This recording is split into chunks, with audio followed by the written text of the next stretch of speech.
Tal profusión de seres vivos crea una cierta ecología dentro de mi obra, pero también la profusión de técnicas literarias y de vidas espirituales crean una cierta ecología. Total, estoy creando Monterrey dentro de una casa, dentro de una ecología compuesta por diferentes principios. Vamos a ver cómo.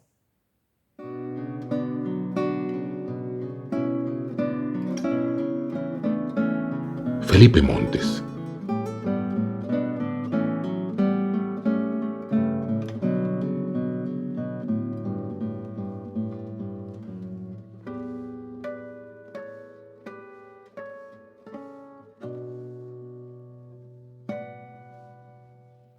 Hola, ¿qué tal?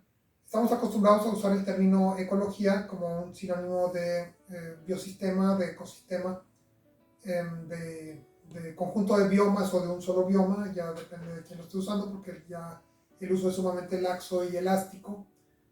Pero vamos a hablar aquí acerca de que no solamente dentro de la ecología viva, de seres vivos y de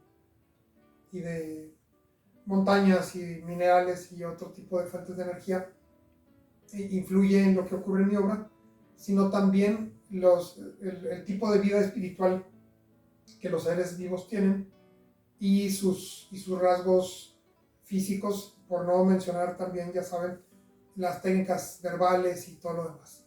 Estamos hablando de una ecología integral dentro de un mundo ficcional literario. No sería, para mi gusto, no sería lícito hablar acerca de una ecología dentro de la literatura si no incluimos, si no contemplamos, e incluso si no le damos una función preponderante al lenguaje. Y dirá alguien, bueno, pero ¿cómo que una ecología que incluye el lenguaje y todo eso? Bueno, sí, estamos hablando de una realidad ficcional literaria que está compuesta de palabras y que las palabras nos hacen ver, percibir con otros sentidos que conocemos y otros que no conocemos aquello que ocurre dentro de ese universo, que a fin de cuentas es un universo interno de quien hace todo eso, y todas las interrelaciones que hay. Por ejemplo, en el mundo físico, si alguien empuja una silla, pues la silla, si es muy pesada, puede no moverse, y si no es tan pesada, puede sí moverse y deslizarse o caerse o algo así. Hay una relación de causa-efecto interesante que se sujeta a un montón de variables. Las que decía, el peso, el tamaño, el nivel de fricción del suelo en que se encuentra, la fuerza con que la empujamos, etc. Por otro lado, y no en el mundo de los objetos físicos, sino en el mundo, por ejemplo, del el mercado de las emociones, si alguien lanza una palabra ofensiva o empuja a otra persona, pues no, esa otra persona no solamente se cae o no se cae o resiste o algo así, sino puede ofenderse, puede sentirse mal, puede sentirse despreciada o puede iniciar dentro de ella un conflicto personal o una disonancia cognitiva porque aquella persona que la empujó nunca la había tratado así o algo por el estilo, ¿no?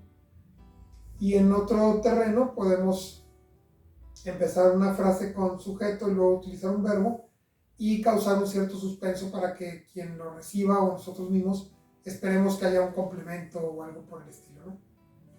Son hasta ese momento pues tres ecologías aparentemente independientes.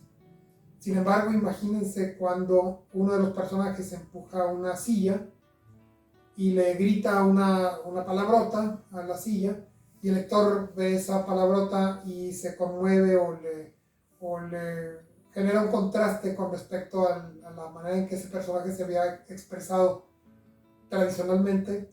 Y si esa silla se cae y le pega a alguien y utilizan ustedes o utilizamos una palabra onomatopéyica, pues ya todo se empieza a integrar, ¿no? El mundo interno de los personajes, enojado, contento, frustrado, su mundo físico, el empujón, su fuerza, su aspecto facial, el mundo verbal, eh, y empezamos, como sería en la ecología tradicional, pues a tomar en cuenta los rayos del sol, que es una estrella que está bastante lejos de nosotros, para las plantas y los, la aparición o el surgimiento de sulfuros en el fondo del mar cuya química genera una cierta energía disponible para ciertos seres, y la venganza que hay entre leones y hienas o chacales o licaones cuando ejemplares de una especie atacan a las crías de la otra especie.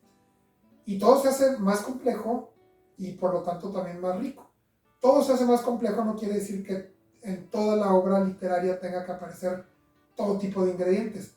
También es muy bello hacer un pequeño epilio o epilión en el cual buscamos limitar de manera pues artificial o de manera estética una cierta cueva, dos personajes, un beso y se acabó.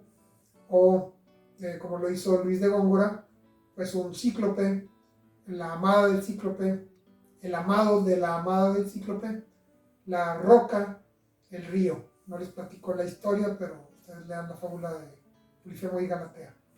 Entonces, el hecho de que esta ecología literaria sea tan amplia y tan compleja y tan rica o nos ofrezca tantas posibilidades, no implica que todo el tiempo estemos así, dando maromas al mismo tiempo que corriendo una maratón, sino que nos regala, pone sobre nuestra mesa literaria una cantidad infinita, realmente infinita, de posibilidades, ante las cuales el reto es más bien saber cuáles sí usar, ¿verdad? Porque quisiéramos usarlas todas o casi todas, ¿no? Pero no hay un todo en un infinito. Entonces aparece un elemento que es muy importante, del cual hablaremos en el siguiente video, y es la relación entre la personalidad, los gustos, la forma de ser genética heredada o adquirida de cada persona que crea literatura, como en otras disciplinas, y cómo eso impacta, influye, condiciona la toma de decisiones que va haciendo conforme avanza en su obra. Es decir, no tiene que abarcar todo el planeta Tierra cuando lo que quiere es caminar por una vereda y subir cierto cerro en especial.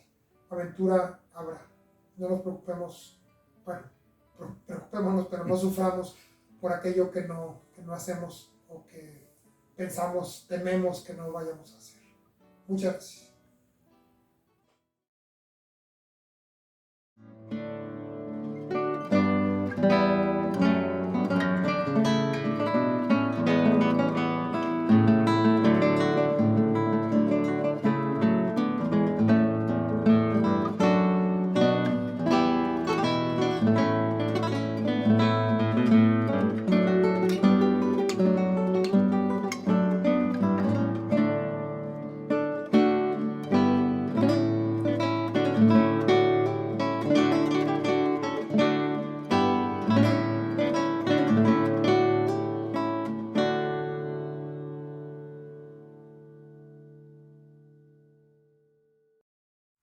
La Hacienda de la Soledad, una experiencia fantástica y fuerte para amantes del realismo mágico, está en Amazon.